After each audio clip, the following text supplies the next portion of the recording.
Hello students, welcome on my YouTube channel Burnol science and this is me Gyanu Modi. तो चलिए आज solve करते हैं वर्क पे बेस्ड एक न्यूमेरिकल प्रॉब्लम।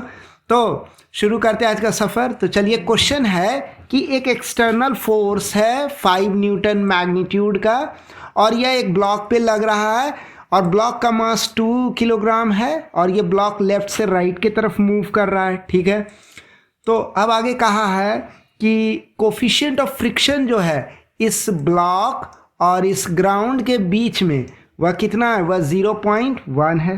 ठीक है, अब आगे कहा है कि ब्लॉक जो है वह डिस्प्लेस्ड हो रहा है through a displacement of 2 metre. ये रहा 2 मीटर का डिस्प्लेसमेंट। ठीक है, अब कह रहा है next find the work done, यानी कि हमें वर्क निकालना है कि कितना वर्क किया जा रहा है, किसके द्वारा, एक्सटर्नल फोर्स के द्वारा, वेट फोर्स के द्वारा, नॉर्मल रिएक्शन के द्वारा और फ्रिक्शनल फोर्स के द्वारा। ठीक है, तो सबसे पहले हम क्या करेंगे, आप कोशिश कीजिए बनाने का, नहीं बनेगा तब आप सॉल्यूशन देखिए। तो मैं उम्मीद करता हूँ आप कोशिश किए होंगे।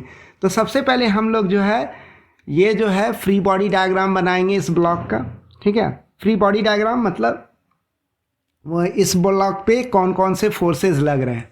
तो जब इसका फ्री बॉडी डायग्राम बनाएं तो हम क्या देख रहे हैं, इस ब्लॉक पे जो है ऊपर की तरफ नॉर्मल रिएक्शन लग रहा है 20 न्यूटन का। ये तो फोर्स लग ही रहा है, एक्सटर्नल फोर्स 5 न्यूटन का क्वेश्चन के अनुसार। नीचे लग रहा है ये डाउनवर्ड वेट फोर्स, ये भी 20 न्यूटन का होगा और इस तरफ लगेगा फ्रिक्शनल फोर्स। क्यों? क्योंकि इस ग्राउंड के रेस्पेक्ट में जो है ना, ब्लॉक किधर से किधर मूव कर रहा है, लेफ्ट से राइट की तरफ मूव कर रहा है। तो इस रिलेटिव मोशन को अपोज करेगा फ्रिक्शन, किधर, वह लगेगा जब राइट से लेफ्ट की तरफ। यही ये जो राइट से लेफ्ट की तरफ जब फ्रिक्शनल फोर्स लगेगा ना, तब क्या होगा, वो ब्लॉक के रिलेटिव मोशन को अपोज करेगा। तो चलिए अब शुरू करते हैं, एक एक करके सारे फोर्सेस के द्वारा किया गया वर्क कैलकुलेट करते हैं। तो मान लीजिए कि ये जो वर्क डन है एक्सटर्नल फोर्स F के द्वारा, वह जो है WF है और ये जो WF है ये क्या हो जाएगा, WF हो जाएगा force into displacement into cos theta. ये फार्मूला हम लोग जानते हैं। तो यहाँ अगर हमको फोर्स के द्वारा, F फोर्स के द्वारा निकालना है वर्क डन, तो F force displacement into cos theta. तो ये क्या हो जाएगा, F फोर्स कितना है, 5 न्यूटन मैग्नीट्यूड का है, डिस्प्लेसमेंट जो है 2 मीटर का है और चूंकि डिस्प्लेसमेंट इस तरफ हो रहा है, लेफ्ट से राइट के तरफ डिस्प्लेस हो रहा है, डिस्प्लेसमेंट लेफ्ट से राइट के तरफ है और फोर्स भी जो है लेफ्ट से राइट के तरफ है। तो दोनों क्या हो गया, दोनों हो गया पैरेलल वेक्टर। ये जो फोर्स है और ये जो डिस्प्लेसमेंट है दोनों हो गया पैरेलल वेक्टर, यानी दोनों के बीच में जो थीटा होगा वह क्या हो जाएगा, वह 0 डिग्री हो जाएगा, है ना। पैरेलल वेक्टर्स के बीच में एंगल कितना होता है, 0 डिग्री।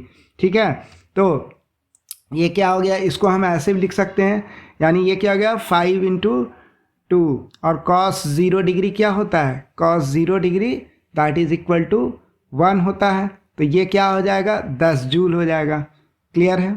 अब आगे बढ़ते हैं। अब निकालना है work done by weight force. तो मान लिए ये है WmG, तो WmG का कैसे निकलेगा, तो वही mg इंटू mg क्या हो गया, weight force into displacement into cos theta. ये रहा हमारा mg कितना निकला है, 20 न्यूटन का निकला है। कैसे कह दिए, क्वेश्चन में दिया हुआ है 2 kg मास है, तो 2 kg को जब 10 से मल्टीप्लाई किए तो 20 न्यूटन हो गया। अब इसको सारे वैल्यू सब्स्टिट्यूट कर दिए तो आप देख लो कि ये जो ब्लॉक है इस पर जो mg लग रहा है वो ठीक वर्टिकली नीचे लग रहा है डाउनवर्ड और डिस्प्लेसमेंट लेफ्ट से राइट के तरफ हो रहा है। तो दोनों के बीच में एंगल कितना हो गया, दोनों के बीच में एंगल जो हो गया वह हो गया 90 डिग्री का एंगल हो गया, है ना। तो यहाँ पर क्या लिख देंगे हम लोग, इस जगह लिखेंगे हम लोग थीटा की जगह 90 डिग्री लिख देंगे। इसको सॉल्व करेंगे तो क्या आएगा आंसर, 0 जूल आएगा। इसका मतलब क्या हुआ, ये जो वर्टिकली डाउनवर्ड वेट फोर्स है इसके द्वारा किया गया वर्क डन जो है वह 0 जूल होगा। क्लियर। अब निकालते हैं हम लोग work done by normal reaction, है ना। तो वो मान लिए WN, यही है नॉर्मल रिएक्शन, ये नॉर्मल रिएक्शन हो गया। ठीक है, तो ये हो गया WN, तो WN that is equal to normal reaction into displacement into cos theta. तो क्या हो गया 20 20 न्यूटन हो गया। नॉर्मल रिएक्शन ऊपर की तरफ कैसे पता किए, क्योंकि वेट फोर्स नीचे की तरफ 20 न्यूटन है। वर्टिकल के अलॉन्ग ना तो ब्लॉक ऊपर जा रहा है ना नीचे जा रहा है, तो नॉर्मल रिएक्शन क्या हो जाएगा, ठीक वेट फोर्स के बराबर हो जाएगा, यानी 20 न्यूटन होगा। लेकिन ये ऊपर की तरफ लगेगा ब्लॉक पर, तो ये 20 न्यूटन का वेट फोर्स लग रहा है ऊपर की तरफ, वर्टिकली ऊपर लग रहा है, और डिस्प्लेसमेंट लेफ्ट से राइट की तरफ हो रहा है। तो नॉर्मल रिएक्शन और ये डिस्प्लेसमेंट के बीच में एंगल हो जाएगा 90 डिग्री का। इसलिए ये नॉर्मल रिएक्शन कितना वर्क करेगा, 0 जूल का वर्क करेगा ये नॉर्मल रिएक्शन। क्लियर हो गई बात। अब हम लोग नेक्स्ट आते हैं, मान लीजिए कि वर्क डन जो होता है, अब हमको निकालना है कि ये फ्रिक्शनल फोर्स कितना वर्क किया, ये फ्रिक्शनल फोर्स कितना वर्क किया। तो हम मान लिया जाए कि फ्रिक्शनल फोर्स के द्वारा किया गया वर्क जो है WF है ना। तो हम कह सकते हैं कि WF जो है ये जो है किसके बराबर हो जाएगा, ये हो जाएगा frictional force into displacement into cos theta. Clear है।